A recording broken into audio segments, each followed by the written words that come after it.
Thank you for listening to this teaching from the prayer room. For more teachings, notes, downloads, or to subscribe to our podcast, as well as information about who we are and our upcoming events, visit our website at theprayerroomdfw.com. Book of Revelation, session 23, the hymns of Revelation. Now, if this is not a subject that you've looked at ever, I just want to encourage you. This is a much bigger subject than you think it is. Now, if it's a subject that you're already familiar with, then maybe it's as big of a subject as you think it is. But I would just bet that for most of you, you will be shocked to find out how much information is in the book of Revelation on this subject. And I just happen to think that if the revelation of Jesus Christ, that's the title of the book of Revelation, I happen to believe if it's called the revelation of Jesus, and if it's about his second coming, if it's about the end of the age and the way that things are going to unfold in the hour before he appears, and this is a massive subject or a massive theme in that book, I just have to guess it's probably important. I just have to guess that it's maybe worth us spending time on. And I want to tell you, regrettably, because of the way that we're doing this series, we're only going to spend tonight, one session, looking directly at the hymns of Revelation. Now, the good news is, because the hymns of Revelation are scattered all throughout the book of Revelation, we're going to look at those passages at various times as they're related to other themes and other ideas. But as far as like a study on the hymns of Revelation, tonight is really the only one. And honestly, this could be like 10 or 20 sessions. This is a really big subject. I want to say that again. This is a far bigger subject in the book of Revelation than you're probably thinking. It's got a significant amount of content. And so tonight, what we're going to do, it's kind of, I don't know, as a teacher, I'm kind of excited and bummed all at the same time, because while we get to advertise this major theme, we don't get to go that deep on it. But what I did do was provide you, for any of you Bible nerds out there that want to spend some time going deep, you have got ample amount of information, cross-references here in the book, or in the this handout that we've got here. You've got plenty of material for you to go deeper on your own if you want to. And maybe that's the kind of thing that you keep it and it's a year from now and you go deeper.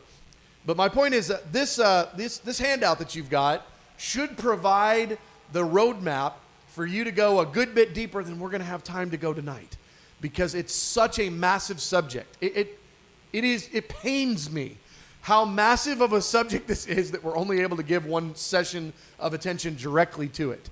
But it really wouldn't fit the way we're doing the rest of the book of Revelation to spend more time on it directly. So with that said, hopefully you're now a little bit frazzled and like, I don't know, maybe I'll just leave now that we don't have to hear any more about how awesome it is, and then I don't have to go any deeper. Or maybe you're frazzled enough to go, you know what, I'm going to listen well enough tonight that I can go a little bit deeper on my own. So there may be no greater single source outside the book of Psalms that has impacted modern worship as much as the hymns of Revelation. I'll say it again. There probably is not. I can't think of what it would be outside of the book of Psalms that has impacted modern worship lyrics, modern worship focus, as far as a source, a source of reference, more than the book of Revelation, with the exception of the book of Psalms. So that's kind of an interesting thought process, that so much of our modern worship actually has roots in the book of Revelation. Also, these hymns are found all throughout the book of Revelation. So it's not just like they're in, the worship chapter. There is not really such a thing in the book of Revelation. They're all throughout. And these songs, many of them, allow us a unique window. Because when we think about the book of Revelation, many times we're thinking about it as kind of the heavenly book, the heavenly encounter. What about a bunch of songs sung in heaven about heaven? Yeah, that's a pretty good deal. That's what a lot of these are, most of them, in the broadest of sense. And they declare to us who God is using some of the clearest language that we have available in the New Testament. I mean, this is a pretty good sales pitch. I think I might want to do a study on the book of Revelation, the hymns in there. These songs tell us about our future.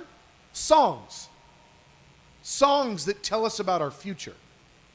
They're songs that tell us about our King, songs that tell us about the plans of our King, and they give us unique insight into the perspective of those that dwell in heaven, because they're the ones singing many of the times. And so you see, what are they thinking? What are they seeing? What are they feeling? This is cool. This is really, what a cool subject, especially for a house of prayer, to talk about the angels in heaven, seeing God in heaven, singing to God in heaven. And then the saints in heaven, singing to God in heaven. This is what we're talking about. That's what we mean when we say the hymns of Revelation. Now, how many hymns are there in the book of Revelation? Well, I'll just tell you, if you go online and try to figure out the answer to that question, you're going to find as many answers as you find websites. So there's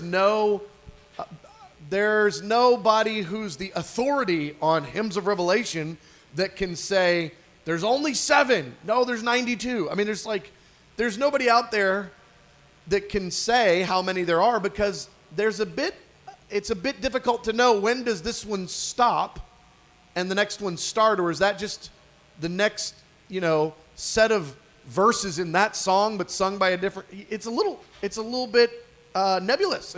It's not so particularly tactile that you can just nail it down and nobody argue about it. There's a lot of thoughts on how many hymns there are in the book of Revelation. Now, I want to tell you what I did intentionally, so that, because this is not a subject I'm an expert on, and probably you're not either, what I did intentionally was I took the most liberal approach possible as opposed to the most narrow approach possible. So what I mean by that is, there are some out there that say there are 7. There are 7 hymns in the book of Revelation, and here's where they are, and here's where they start, and here's where they stop. I went the opposite direction. I went, how many individual themed songs can I identify? And if this guy says, no, that's really just part of this other song, but I had reasons, for whatever reason, I had reasons to think it was 2 songs, I called it 2. And you can split them up however you want. I'm not saying the number I came up with is the right number. I'm just saying it's the number I came up with, and it's a lot. And so my hope here was to include everything in the book of Revelation that could possibly count as a hymn, and to individualize those, to give a little bit of categorizing, to title them, to give a little bit of direction on it, and just to kind of stoke you a little bit, stoke the fire just a little, to get you to then go do some discovery on your own. And so that's really what we're going to do tonight. The premise here is really to present the information and to get you going, wow, there's kind of a lot about this, and that's cool. What am I going to do with that besides say that's cool? And so that's kind of my hope here. My qualifications for inclusion, if you're in the notes here, I'm on page 1, part B. What did I do? How did I come up with, if I want to call something a hymn of Revelation, what process did I use to qualify that? Well, first, the first thing I found when I started to study this, and I began studying this, I don't know, maybe 6-7 years ago, something like that. When I first started studying the hymns of Revelation, I went online to just kind of see what's out there to kind of get me a starting point. And again, that's where I found out there were no 2 or 3 people in agreement. It was, these are the hymns, no, these are the hymns, this is what it means. There was just a lot of ambiguity, and I kind of backtracked out of Google quickly and went, I'm just going to sit here with the Holy Spirit and work this out, because there's a lot of confusion out there. I'll just spend some time cross-referencing Bible verses. I know how to do that. And so that's kind of what I came up with. Well, what I was looking for was, I found that there were some common elements that could be used, that were used to clearly identify this group and this group and this group. We're all calling at least these number of hymns their own individual hymn. And I was trying to look at what were some of the logic points. Where were they coming from? Why? And then I just tried to use some of that to help me figure out which ones did I think were hymns. So again, if you can tell, I'm not trying to tell you tonight, these are the hymns, these are the names, you must believe it. I'm just trying to present an idea that's probably one you've not given a lot of thought to, that there's a lot of information about and a lot of study to be studied if you want to study. So here's what I came up with. First, it's got to be in the book of Revelation. How about that? That's a good starting point. So no hymns of Revelation in, 1 Timothy. All right, so first is it's actually in Revelation. Second is the song must either declare aspects of who God is or about his plans. So it's got to be a song, and it's got to be a song declaring aspects of who God is or his plan, okay? So it's got to be a song. Next, it's an interaction with the courts of heaven. That's just a pretty interesting criteria point for a song. How many of your songs have direct interaction with the courts of heaven? I mean, in a way where it's like the only time you ever sing it is when you're standing in heaven. I mean, that's pretty crazy. These songs were being sung in the courts of heaven. All right, the next one is they were written in poetic format. And what I mean by that is, with rare exception, I believe I only included one out of this whole list. It's in Revelation 14, 1 through 3, is the only exception to this. With that one exception, all of the texts that I qualify in this study as a hymn were set apart in the original text in a way that was obvious that the intention was to draw a distinction between it and the rest of that page, the rest of that passage, the rest of what was being formatted on the page. So there was an intention, a literary intentionality to draw a distinction between these verses, these phrases, and the phrases before it and the phrases after it. There was an intentionality to set it apart. And those were kind of my basic premises of what and why would qualify as a hymn. And again, if you look through the list and you see them all and you're like, that one's not one, cool. I call it something else then. I was just trying to give us a starting point, because probably more than likely you've never done a study on the hymns of Revelation. So if mine's a bad study, it's probably still the only one you've ever done. And so to make it better, go take the notes and turn it into 5 pages of notes or 5 different sessions of notes and make it better and reteach it like it was your idea. It's great. Wasn't my idea. I just saw it in the Bible. All right. So much unfamiliar territory. By my count, again, whether that's the right number or not, there's 32 hymns. 32? Dang. 32 hymns in Revelation. That's a lot of songs. But I want to tell you, more than it just being even a lot of songs, which that's a lot of songs. 32? More than it just being a lot of songs, it's a lot of Bible verses. It's a lot of verses from the book of Revelation. Lots of verses. I mean, more than a couple hundred verses. Huh? So what we got to take away there is a good chunk of the book of Revelation is song. That's weird. I mean, what other book in the New Testament is a good chunk of it song? I don't mean you could turn it into a song. I mean it was sung. That's just a very interesting attribute. And there it is. It's a ton. In fact, I meant to count the verses just so I could nerd out and have the number. I don't know the number. So if somebody else nerd out, count the number of verses that are in these 32 Psalms and then tell me secretly, and then I'll know. This subject is too big to tackle in one session, and I just kind of want to sell the fact that I'm cheating you tonight, because there is no second session of the hymns of Revelation here. I will tell you this is maybe a little helpful. Online, we have a 3-part series on the hymns of Revelation, and so there's a lot more information there than today.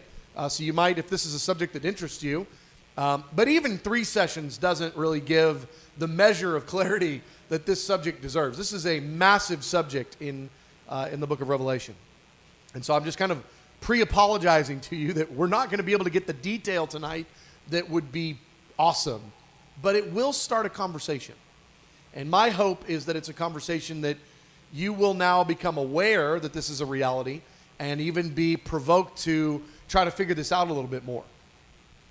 So only a scholastic overview really is what we're going to do tonight.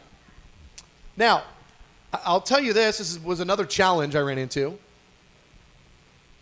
For the majority of these 32 hymns, if there really are 32, which that's what I'm going with, for the majority of these 32 hymns, there's no title.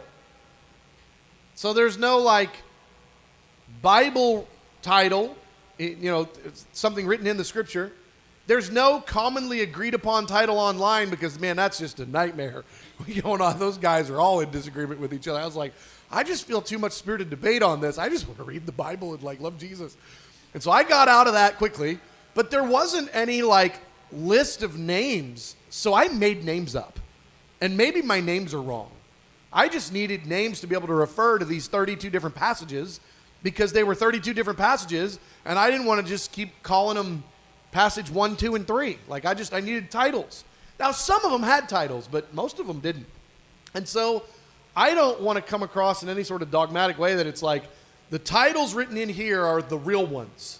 The titles written in here were like Brad's fumblings, of mind and heart. Just doing my best to try to name appropriately as best I could what was being communicated in that song, in that hymn. Trying to write down a title. And so these aren't authoritative. They're just my ideas. And again, you might even decide that these two hymns that I identified as two really need to be the same one and need a different title entirely. That's fine. All right. I think we have this much information because it matters. I think it would be an excellent use of your time to take one of these hymns per Sacred Trust 2-hour block for the next however many weeks and just meditate on it. Just take that one hymn. There's 32 of them, so you got a lot of weeks ahead of you. Take that one hymn and just break it down. Journal on it a little, pray through it, pace. Lord, what do you mean by this? What are you saying? What are you communicating? I think that would be very, very fruitful. Similarly with the Psalms. It just so happens that the Psalms are 150 Psalms, and I don't know how many pages, and that these 32 Psalms, if you will, these 32 hymns, are less pages and it take up less space. And so it's a little bit easier undertaking, okay? So if you've ever got it in your heart, I want to go through the book of Psalms really, really slow. Maybe let me suggest you start with the book of Revelation and the hymns in Revelation, because I think that you will find a very similar fruitfulness and stirring of your spirit, while the undertaking not being quite as ambitious as the book of Psalms. But again, no other place in the Bible is there this much song language. No place else in any book. This is a pretty intense subject from heaven that God would allow us in the end time book. This much song language. That in itself is a good long conversation for you to have with Jesus. What does that mean? Why? Why is the end time book the singing book? Why so many songs? So many songs. All right, now, I did my best to categorize these songs, okay?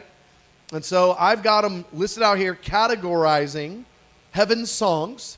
This is Roman numeral 2, bottom of page 2, really top of page 3. So what I did was, just so we could study these songs a little bit better, a little bit easier, is I put them into categories. And again, these categories may be made, I just made them up. It's not like this was an online course on how to study the hymns of Revelation. Maybe there is, but I didn't find it. So I just did my best to read all 32 and figure out some of the common themes and then start to categorize them in ways that made sense to me, at least, and go, okay, well, let me look at these 5 or 6 because they all have this major kind of overarching theme, and then let me look at these 10 because they all connect, and so that's what I did. So here they are. And I'll just tell you in this section, part 2 here, Roman numeral 2, let me just tell you that what we have here is the type of hymn that it is. So hymns of praise or antiphonal responses, songs of declaration, or hymns of judgment. Those were the 5 categories that I came up with. And again, I just made up those titles. Each one of these has a list of the hymns that are in that particular category. And again, these are names that I made up. I think they're good starting points. I think that they're pretty accurate, but they're not like official hymn titles out there somewhere. So this isn't a widely studied subject. So I'm not trying to make you call these. I just needed something to talk about. I needed a way to reference them. So each one of these categories, I gave you one example, hymn, and then the list with the Bible references. So you're kind of tracking with what that is. Again, this is just for your future study because we're only going to look at the one hymn per category. And there's 32. So we're going to look at 5 of 32.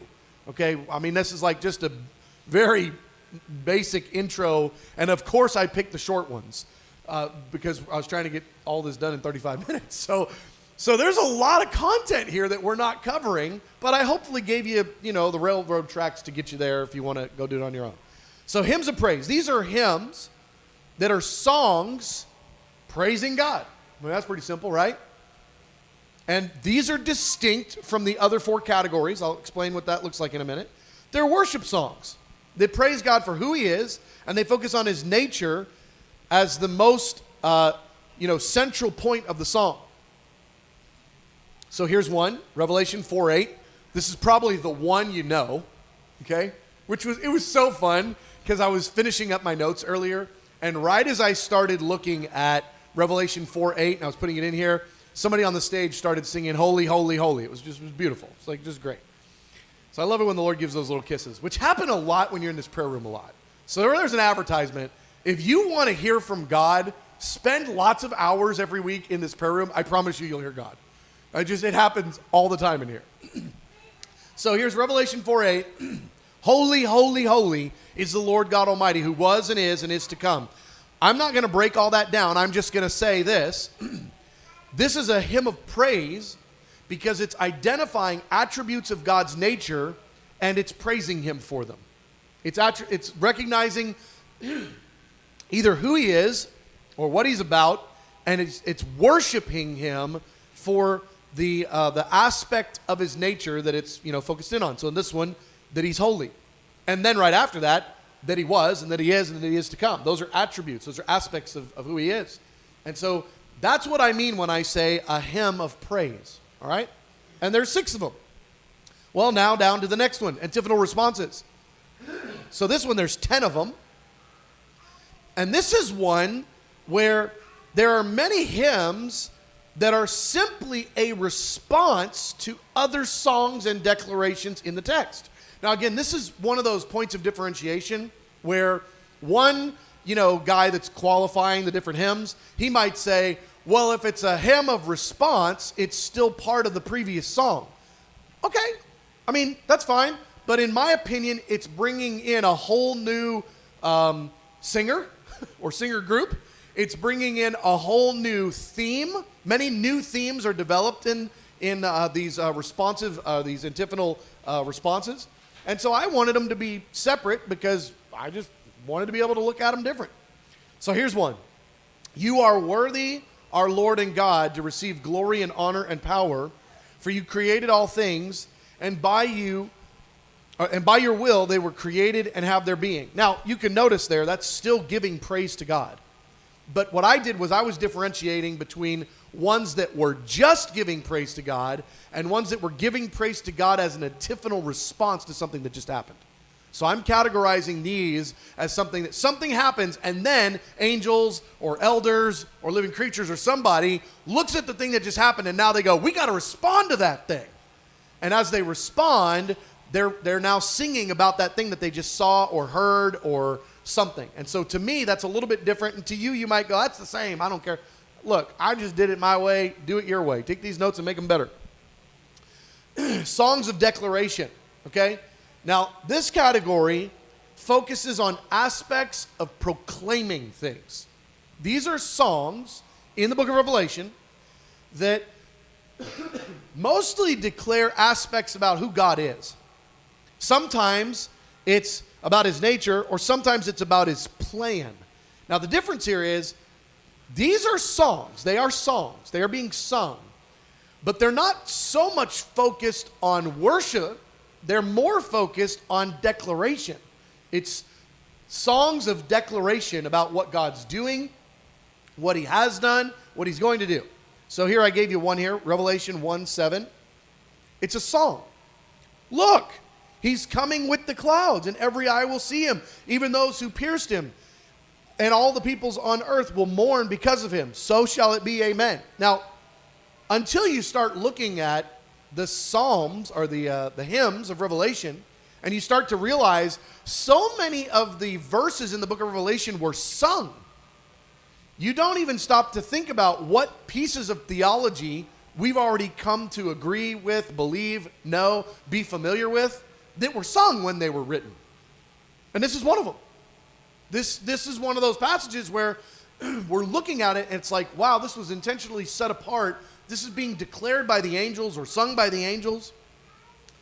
So, moving on, there's a bunch of those. There's 8 of those different ones. And then there's the hymns of judgment. So I guess 4 categories, not 5. The hymns of judgment. Hymns of judgment are intense. It's so intense to me. It's like, man, whoever the marketing director of heaven was really thought this one through. Because it's like, if you got to figure out a way to get out the most terrifying judgment things that have ever been said or spoken, let's just make them a jingle, because that'll make them easier to swallow. Let's sing it instead of say it. And man, they do. But dude, they're singing the wildest stuff. The angels, like the smart ones, are going, these judgments are the greatest thing ever. Good job, God. And they're singing about the judgments of God. It is intense. These are intense. These are intense. And there's 8 of them at my count. Revelation 16:5-6 is one of them. You are just in these judgments, O Holy One. You who are and who were, for they have shed the blood of your holy people and your prophets, and you have given them blood to drink as they deserve. So intense. So here we have the full list there, 32, as at least according to my count, broken up into 4 categories. And my hope, really, even in breaking them up in those categories, even if you'll see those categories differently, was just to get you being able to track. If you go read all 8 of them together, you can kind of see the theme. And you go read the 8 before it in the the other category, kind of see how they all connect. And I think that's helpful. So even if you wind up coming to different conclusions, that's fine. I just want to be able to present it to you in a way that would be helpful, at least as a starting point. Literary dynamics. All right, so these hymns are super dynamic because of their context. They're in heaven because of their content. They're about the end of the age. They're being sung by angels. And because of their purpose. Some of these hymns release stuff. Some of these hymns declare things that are going to be. I mean, this is like really intense singing. Okay? And the language of the hymns of Revelation, it's thick with meaning and intended to be taken on multiple levels. I just think, again, it's kind of mean for me to just give us one session here and then next week move on and do something else. And that is what I'm doing. So I'm just letting you know. I'm giving you the forewarning. It's kind of mean, though, because there's so much layer. Like, this is rich. So I'm hopefully advertising for you to spend more time on this on your own. Well, the hymns of Revelation, we expect them to be songs because we're calling them hymns, but they're so much more than song. It is so much more than a catchy new worship song on the Christian radio station. These are rich with meaning, with ramification, with the heavenly choir. I mean, there's a lot going on. So let me give you some of the literary dynamics here. The first is all 32 of these take place in the courts of God. They take place in the courts of God. I think about the Psalms. The Psalms took place in the courts of David's tabernacle on the earth. And probably it was the most glorious place on the planet ever. I mean, as far as under human rule. Like, that tabernacle was probably as close to heaven as we've gotten. It was pretty glorious, all the dynamics of it. But these actually take place in the courts of heaven. These are 32 songs sung in heaven around the throne. This is better. I mean, in the like, how close can we get to God? How close can we hear the songs sung around the throne? Like, this is intense. Okay? So they take place in the courts of God. I better hurry here. We only got 5 minutes. They pertain to the end of the age. Remember the book of Revelation? The revelation of Jesus Christ, which God gave to him to show his servants what must soon take place. The whole book of Revelation is about the end of the age. The whole book. These songs are end time songs. These songs are about events in the future. These songs are about people in the future, circumstances. These songs are related to the end of the age and are a very powerful component for the church of this age to study and understand and gain insight about. I mean, these are really intense. So, they are prophecies. These hymns are prophecies because they're declaring what will be. What is now, but mostly what will be. And so there might be a couple of them in there that you'd have to stretch it to say they're a prophecy, but most of them, that's the case. You're talking about these being prophecies declaring future reality. So now, think about that catchy worship song, which is all prophetic. It's all declaring the future. That's what we're looking at here with the hymns of Revelation. I mean, this is like multifaceted, layered awesome. Like layer upon layer of awesome. Next, they are prayers. Most of these hymns, they're not just like neutral. They're hymns being sung to God, either thanking God for who he is or what he's done, or it's a communication with him about his nature, or in some cases, it's an intercession. Like here's one, Revelation 18, 6 through 7. Give back to her as she has given. Pay her back double for what she has done. Pour a double portion from her own cup. Give her as much torment and grief as the glory and luxury she gave herself. What an intense song. But it's not just a song, it's a prayer. This is the saints and the angels declaring, God, we think this is what should happen to harlot Babylon. And we're asking you to do it in what we believe to be accordance to your will. And you better believe if they're singing it around the throne, they did their theological homework first. Make sure that they're not singing anything out of place. These are prayers. The hymns of Revelation are prayers. They're songs, and they're all part of the narrative. So here's an important component. We don't want to think of this as the book of Revelation, 22 chapters.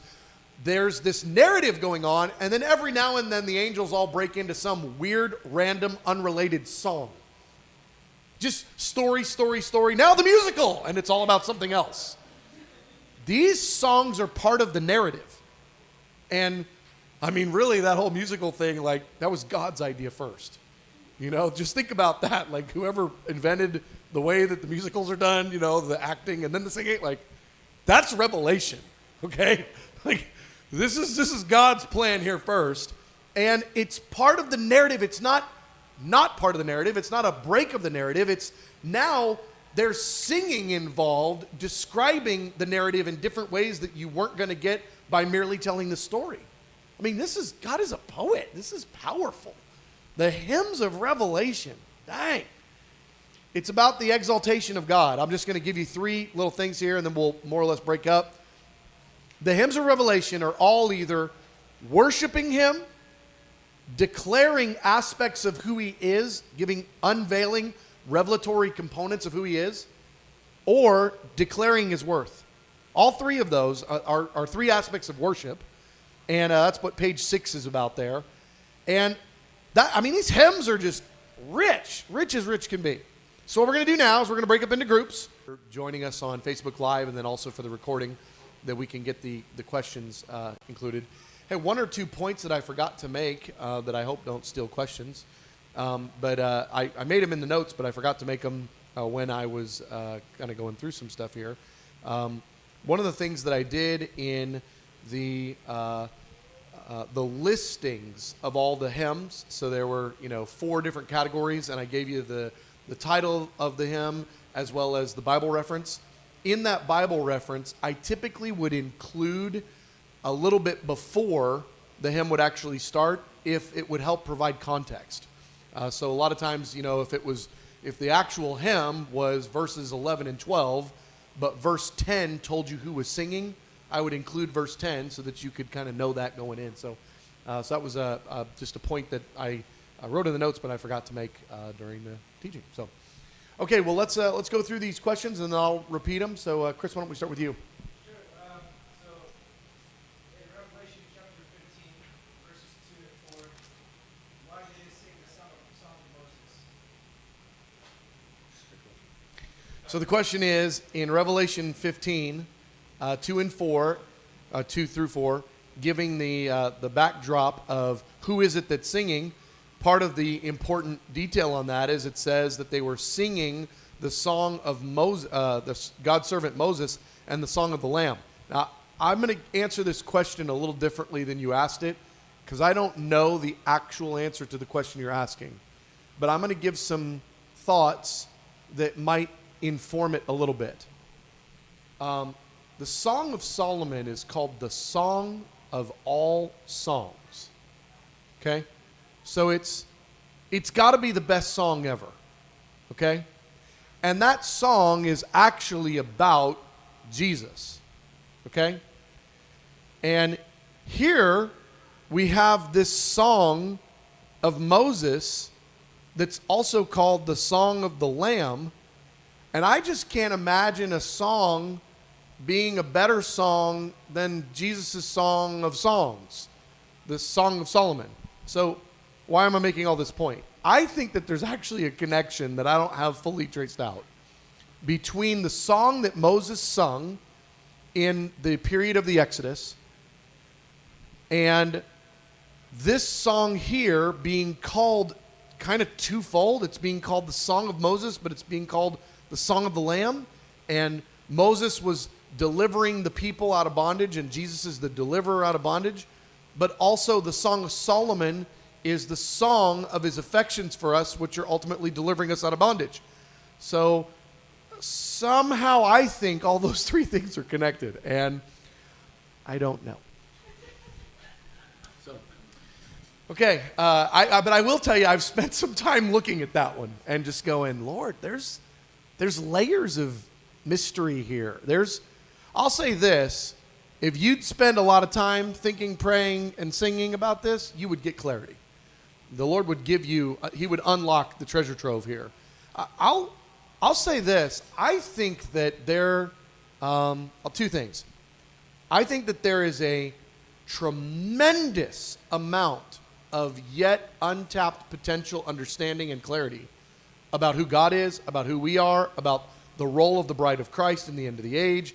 I think there's a tremendous amount of revelation available in these hymns. First point. Second point. We're going to get it before he comes back. So somebody is going to get in a study like this where some doofus that gave this much effort introduced an idea to provoke some people to go spend a whole lot more energy. Somebody's going to do that and is going to start getting some real clarity on these hymns and is then going to have something really to give us, as opposed to me just introducing a big idea and going, ain't it big?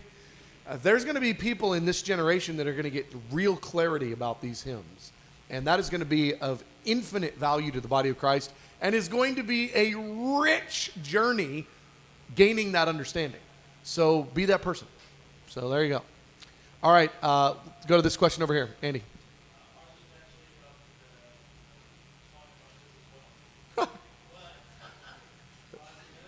Okay.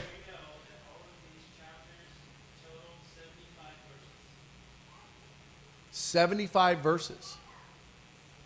Okay, that's helpful. Well, thank you for that. Look, now I know the answer. Andy took care of me. That wasn't a question, though, right? But okay. Hey, Andy, how many verses are there? 75. Okay. All right, good. That's great. That's great. So just out of curiosity, Did both groups wind up at Revelation 15? What the? Okay. Oh. We did Revelation 12:10. Okay, you did Revelation 12:10. You did Revelation 15. Is your question about the Moses song? Okay. Okay, great. Okay, what's your question? My question is, how do we know that all 32 of these are actually songs? Because some of them say singing and some of them say singing. Yeah, good. So, how do we know these are all songs and not songs? We don't. And especially you throw me in there as the interpreter. We're in deep doo-doo. So, here's what I did. I'll give you a little bit of my process, okay? First thing I did was I looked at the strictest definition. And I believe if I remember, it's been a minute. But I believe if I remember, it was 7. The strictest definition of all the different groups out there that were like, no, there's this many, or there's this many, this many. The strictest number was 7. And I looked at what criteria did they come up with in order to be able to identify those 7. And then I started to realize what I perceived to be far too narrow of a thought process, because they weren't even really following their own rules. It's like it would have to meet all 6 criteria points to be considered a hymn of Revelation. But if it met 4 of the criteria points, it sure did seem like a song to me, And so what I did was I started to then backtrack and go, what were some of those points that were used to define if it was a hymn or not? And of course, the word song or singing is the gimme, so let's not even talk about that one. But the ones that would be set apart in the text and would be a worship text. I mean, it would be declaring. Okay, here's a good point. It would be declaring aspects of God in a way that was very similar to a different part of the book of Revelation that was clearly identified as a hymn. But it's like, well, but just because it says saying over here, but over here it says singing, but over here they're saying more or less the same thing as they're saying over here, but here they're singing it, here they're saying it. I'm like, that's a hymn. Well, as soon as I started to kind of track with that thought process and use those other interpretive keys of, little intro phrases like, give you one or two of them. He who has an ear, let him hear, was a kind of a trigger phrase, not always, but a trigger phrase, and that would be a bit of an inaccurate one, where it's calling attention to what's about to be said. I found many times was qualified as a hymn of Revelation, and I was like, well, I'm seeing this here, and it's set apart as prose, written in the text differently. It's no longer just the dialogue. It's no longer just a paragraph. It's now set apart in a literary intentionality, demarcation. It's different from the way that it was written, with an intro phrase. I was like, you know what? I would rather overqualify. I would rather qualify too many and backtrack as we learn than not put all of them that could potentially really be a song and wind up cheating the study. And so, just candidly, there may well be some on this list that heaven's going to go, Brad, you silly ninny, there were only 31. I tried, Jesus. Or 16, I don't know. But the way that I came up with this list was spending some weeks meditating on these psalms or these hymns and trying to figure out what were some of the common threads. And some of them, it was just the way that they read seemed to read the same way as this over here, and this one was clearly sung. And so that was just kind of part of my process. And again, I think one of the best things you could do for your spiritual life out of this study is challenge me and say, nuh-uh, and then go on a journey of why do you believe nuh-uh? And go read these verses and meditate on them and try to come up with your own list and do a better job categorizing them for the next guy, But my intention was just to get us kind of a head start here. This concludes this teaching from the prayer room. For more resources or to schedule another TPR teacher to come speak at your church or event, please see our website at theprayerroomdfw.com. Thank you.